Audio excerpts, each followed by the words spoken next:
And now, learning the business. Mr. Popinot, a rotund and cheerful little art dealer, is discussing a recent sale with his son, who has only lately entered the family business. But, Father, he was so sure. I was sure for one reason, my boy. Because I, Popinot, was sure. But it was a genuine Watteau. I saw it. In our business, Paul, seeing is not believing.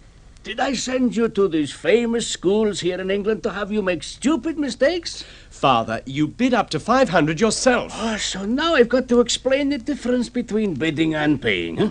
My boy, you have much to learn. Oh, all right then. Why did you bid up to 500? Because the lady selling the picture has an honest face and she needs the money. Needs it much more than our friend Alexander Higgins.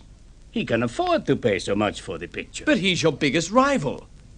It was to you Mrs. Bates came with the picture, so why even invite Higgins to see it? We could have concluded the sale. And I would have been poorer by £500. As it is, everyone is content. Higgins has the picture and Mrs. Bates has £550. But hang it all, even Higgins said the painting was genuine. At that price it was a bargain. Only last week while I was away, you purchased for us a very bad imitation, a fake. You believed it to be a genuine Da Vinci. I cannot afford mistakes of that kind, Paul. It was Higgins who told me it was genuine. Of course it was. It wasn't his money he was spending. But that has nothing to do with the Watteau. It has everything to do with the Watteau. Today, when Mrs. Bates comes to my gallery, it is like a miracle. But you sent me down to Higgins' shop to tell him Mrs. Bates was here with a genuine Watteau. And this Alexander Higgins cannot wait to come here. Oh, he is so fat. I watched him running down the road after you, Paul, like a big fat frog.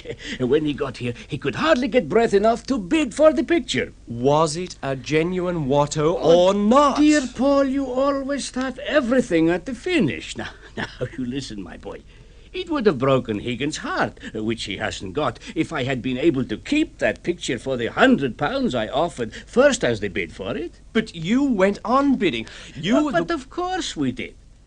Alexander Higgins tells Mrs. Bates it is a crime to sell for so little. From 100 to 500. His greasy face trembling with greed. And then he topped my bid of £500 as I knew he would. Then it wasn't a genuine Watteau. Now, was it? Oh, look, one day perhaps you will learn, Paul. One day you will become as clever as your father. Oh, I shall dream happily tonight, my boy. To take advantage of your youth like that. To come here to my shop and tell you that the Da Vinci was genuine. The scoundrel, the blackguard, the infidel. Then this was your revenge on Higgins. At last. Perhaps, after all, your schooling has not been wasted. Of course it was my revenge. But if the picture fooled Higgins, how could you have known it was a fake? Because, little innocent one, with my own hands, I sold that picture to Mrs. Bates' husband 9 years ago. That's how I knew, Paul. And now come, we must get rid of the Da Vinci.